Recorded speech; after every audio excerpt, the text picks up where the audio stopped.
Escándalo. Humillación. Una guerra gastronómica estalla en directo.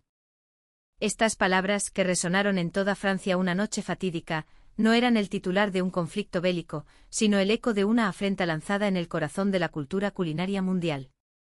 El campo de batalla, un plató de televisión. El arma, una loncha de jamón. Y la víctima era toda una nación, España. Todo comenzó en El Paladar Global, el programa de gastronomía más prestigioso de la televisión francesa, un santuario donde los sabores del mundo eran venerados. La edición de esa noche prometía ser un viaje sensorial a la península ibérica, un homenaje a sus tesoros culinarios. La presentadora, la carismática y siempre diplomática Sophie Dubois, sonreía a la cámara, su calidez llenando los hogares de millones de espectadores. Buenas noches y bienvenidos, comenzó Sophie.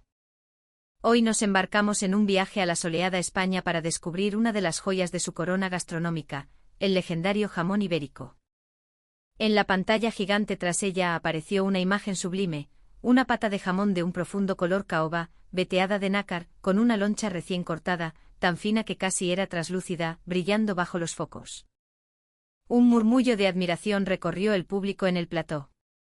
Pero al lado de Sophie una figura permanecía impasible, con los brazos cruzados y una mueca de desdén dibujada en sus finos labios.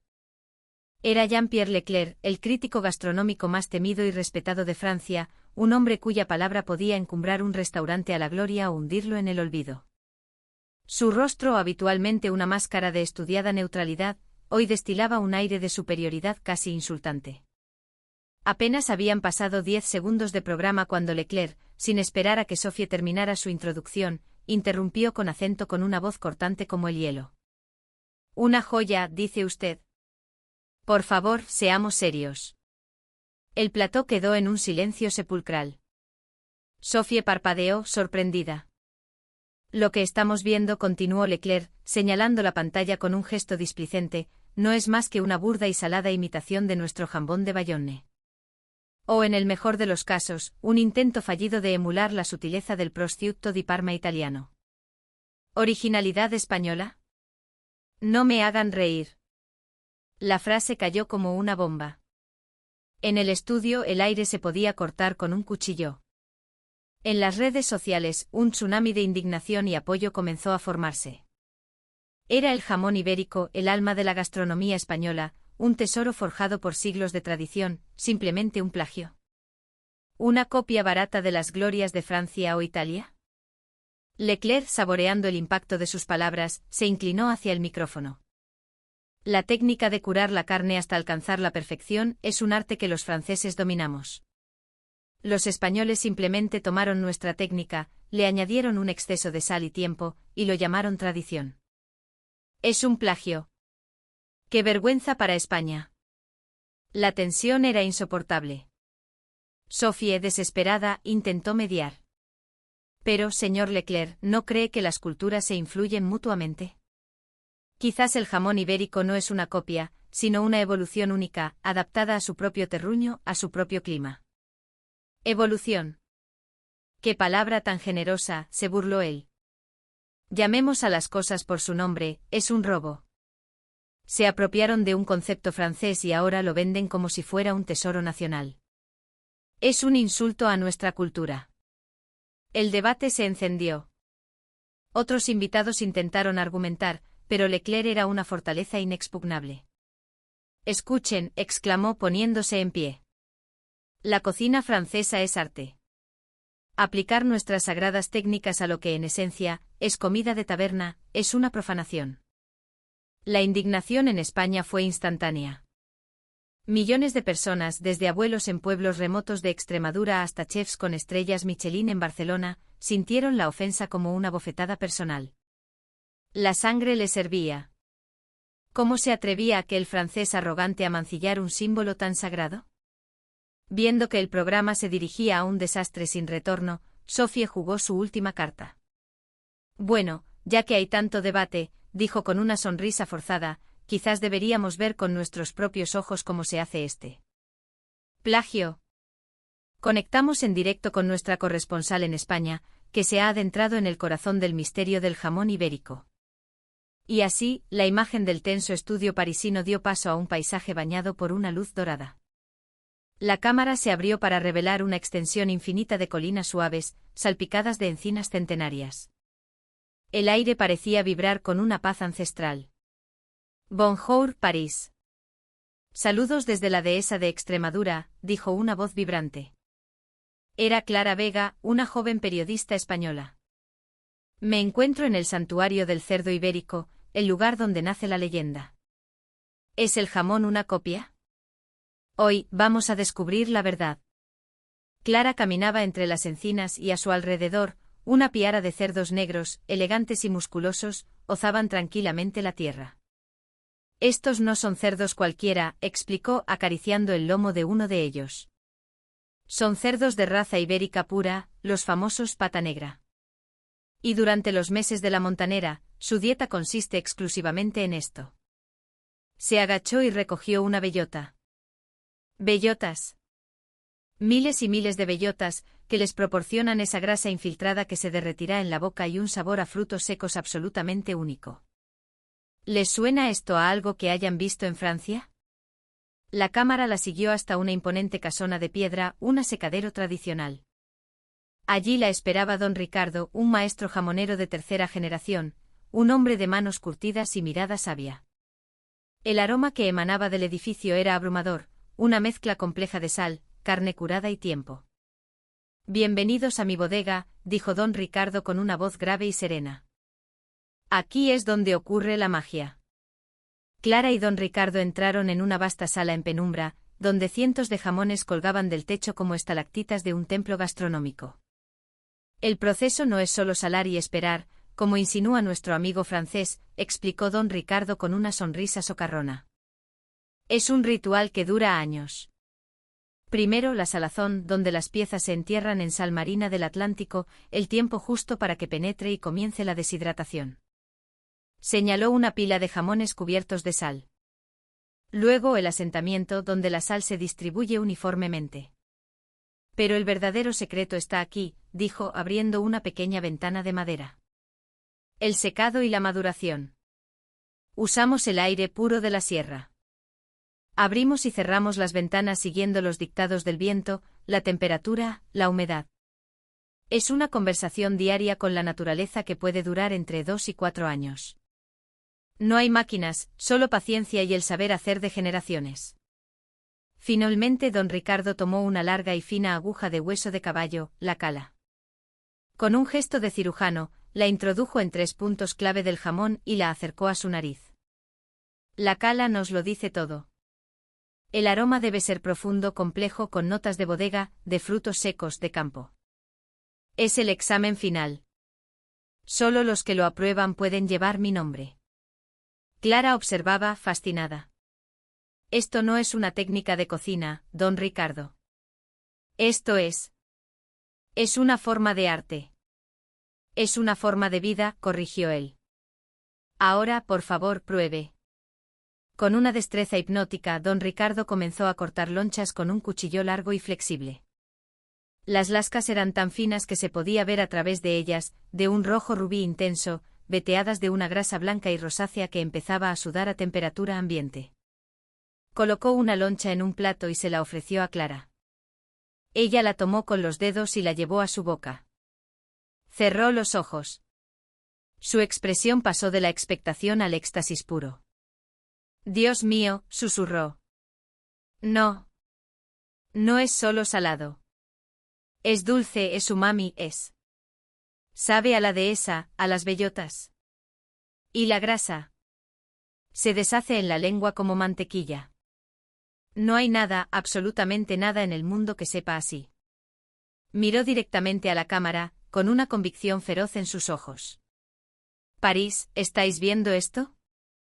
Esto no es una copia. Es una obra maestra. Es el sabor de España. Y es absolutamente único. La imagen volvió al plató en París. El público estalló en un aplauso espontáneo. Sophie sonreía, triunfante. Y bien, señor Leclerc, parece que el jamón ibérico tiene su propia historia que contar. Leclerc estaba visiblemente afectado, pero su orgullo era una fortaleza difícil de derribar. Un vídeo bonito no demuestra nada, masculló, aunque su convicción flaqueaba.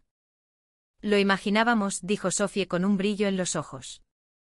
Por eso, hemos traído la dehesa hasta aquí. Las luces del plató se atenuaron y, desde la oscuridad, apareció una figura. Era Antonio, uno de los cortadores de jamón más reputados de España, vestido con su chaquetilla negra. Empujaba un carro sobre el que reposaba, majestuosa, una pata de jamón ibérico de bellota. El silencio volvió a caer sobre el estudio, pero esta vez era un silencio de reverencia. Antonio no dijo una palabra. Simplemente comenzó su ritual. Limpió la pieza, perfiló el corte y empezó a deslizar el cuchillo. Cada movimiento era pura elegancia, una danza entre el hombre y el jamón. Las lonchas perfectas caían sobre un plato negro, componiendo un abanico de sabor y color. Cuando terminó, se acercó a la mesa de los invitados y, con una leve inclinación de cabeza, le ofreció el plato a Jean-Pierre Leclerc.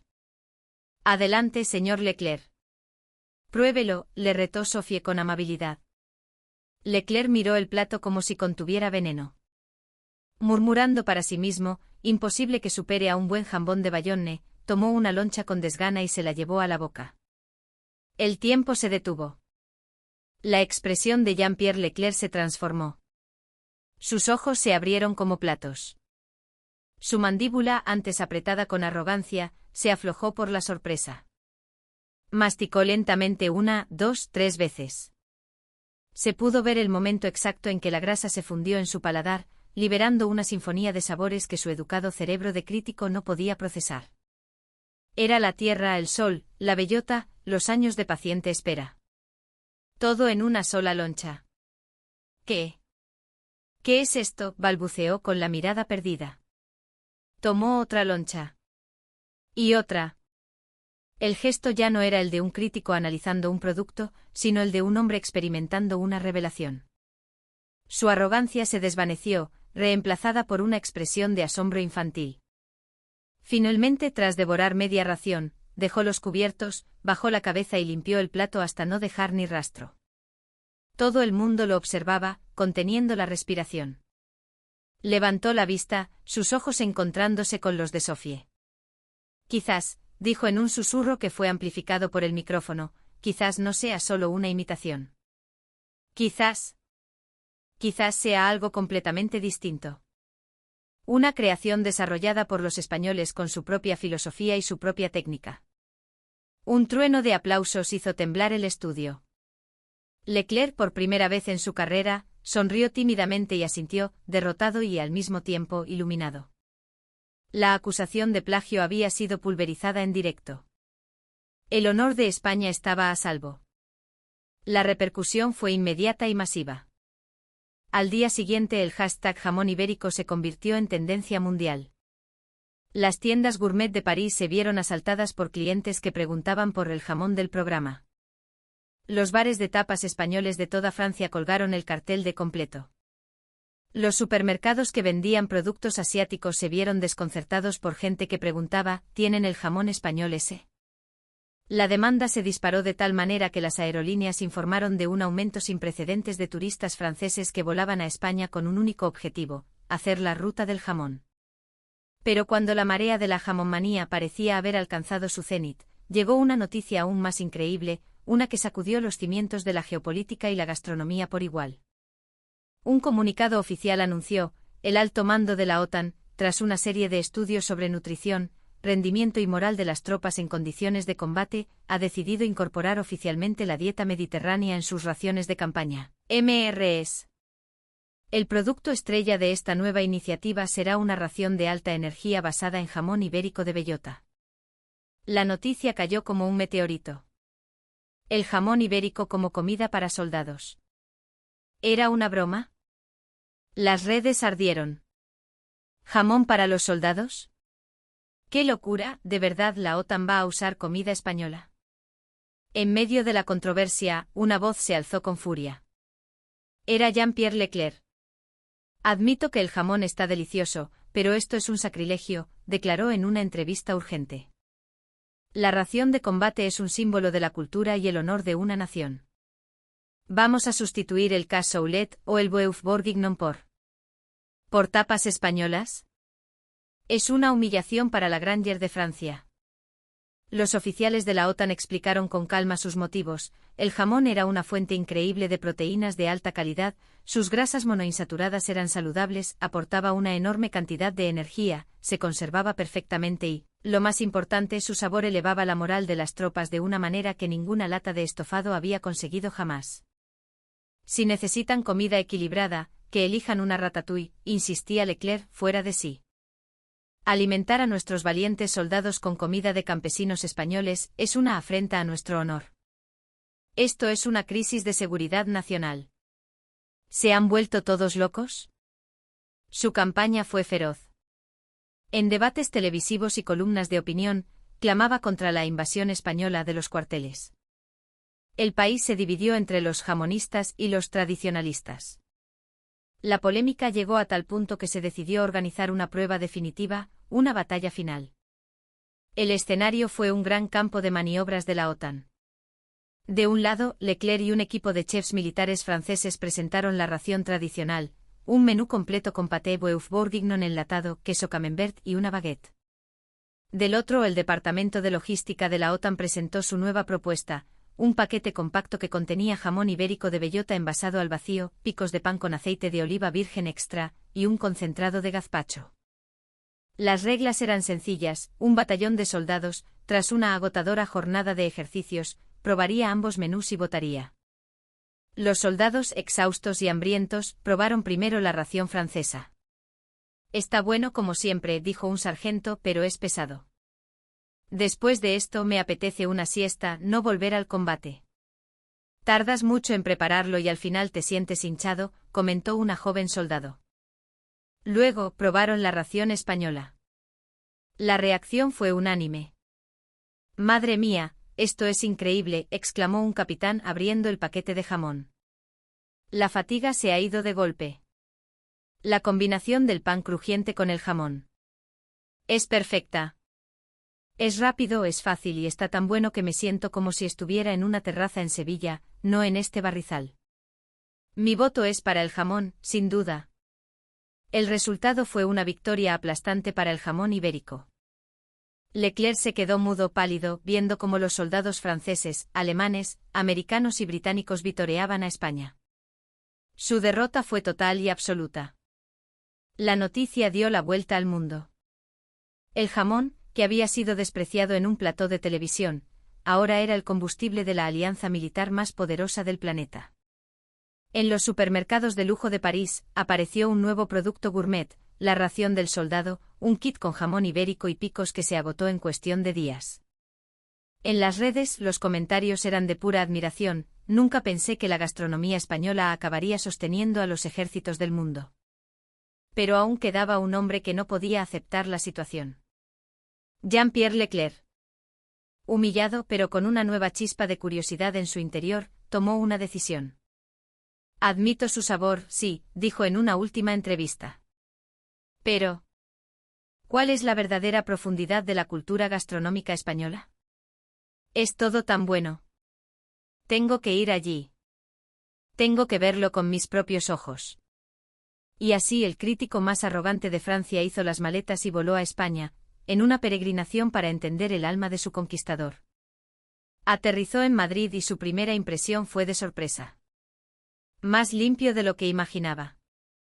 Y bastante ordenado. Su viaje de descubrimiento comenzó en los mercados tradicionales. En el mercado de San Miguel, se quedó maravillado no solo por la frescura de los productos, sino por el esmero con que estaban presentados. En Francia damos por sentada la calidad, pero aquí hay un mimo, un cuidado por el detalle que es diferente. Luego viajó al País Vasco, a un restaurante de alta cocina en San Sebastián. Esperaba encontrar una imitación de la cocina francesa, pero lo que vio le dejó sin palabras. Platos que eran obras de arte, pero con una filosofía radicalmente distinta. Nosotros transformamos el ingrediente para crear algo nuevo, reflexionó. Ellos buscan desnudar el ingrediente para revelar su alma. Intentan que el producto sepa más a sí mismo. Es una pureza. Asombrosa. Pero el verdadero cambio se produjo en una modesta tasca de un barrio popular de Sevilla. Pidió una ración de jamón y observó a la gente a su alrededor. Vio familias, amigos compartiendo platos, riendo, hablando durante horas. Comprendió que la comida no era solo lo que estaba en el plato. Era el ritual, la compañía, la alegría de compartir. Era la cultura de la tapa, de la sobremesa. Era una filosofía de vida. Aquí la comida no es para impresionar, es para unir, se dijo a sí mismo, sintiendo que sus firmes convicciones se desmoronaban. Finalmente su viaje lo llevó de vuelta al origen de todo, la dehesa, a la bodega de don Ricardo. Pero esta vez no fue como un crítico, sino como un humilde estudiante. Se sentó en una pequeña mesa en el patio de la casona. Don Ricardo, sin decir una palabra, le sirvió un plato de jamón recién cortado y una copa de vino tinto. Leclerc comió en silencio, saboreando cada matiz, cada recuerdo que la loncha evocaba en su paladar. Era el mismo sabor que lo había deslumbrado en París, pero ahora lo entendía de otra manera. Estaba equivocado, dijo finalmente Leclerc, mirando al maestro jamonero. He pasado mi vida creyendo que la cocina es una técnica, un arte para crear belleza en un plato. Pero su jamón. Esto es diferente. Don Ricardo asintió lentamente. La cocina francesa busca la belleza. La cocina española busca la verdad del sabor. Pero hay algo más importante que todo eso. ¿El qué?, preguntó Leclerc, intrigado. El cariño, respondió don Ricardo. La intención de cuidar a quien va a comer. Hacemos comida para que la gente que amamos sea feliz, para que un soldado en el frente se sienta más fuerte, para que una familia reunida en torno a una mesa olvide sus problemas. Una simple loncha de jamón puede ser un abrazo para el alma. Yo creo en eso y cada día que cuelgo un jamón, lo hago con esa intención. En ese instante Leclerc lo comprendió todo. Pensó en los rostros de los soldados, en su alegría al comer el jamón. Pensó en los chefs franceses, que también ponían su alma en cada plato. El objetivo era diferente, pero la pasión, el amor por el acto de alimentar, era universal. Una sonrisa genuina, la primera en mucho tiempo, iluminó su rostro. La cocina española no es en absoluto una imitación de la francesa, dijo poniéndose en pie. Me inclino ante su técnica, su filosofía y su pasión. E hizo una profunda reverencia. Cuando Jean-Pierre Leclerc regresó a Francia, la ciudad se había transformado. En los bistros parisinos se anunciaba el jamón ibérico a la francesa, con salsas y presentaciones innovadoras. Habían abierto decenas de jamonerías. El jamón se había integrado en el ADN culinario de Francia. Poco después, volvió como invitado al programa El Paladar Global. Sophie, con una sonrisa pícara, le hizo la pregunta que todo el mundo esperaba. Y bien, señor Leclerc, la conclusión final. ¿Es el jamón ibérico un plagio de la cocina francesa? El viejo Leclerc habría explotado de rabia. Pero este era un hombre nuevo. Se recostó en su asiento, sonrió plácidamente y miró a la cámara. No. No lo es, dijo con una calma absoluta. El estudio contuvo la respiración. Fui a España. Comí su comida, conocí a su gente, entendí su cultura. El jamón ibérico no es una imitación. Es la cima de una filosofía culinaria única y brillante.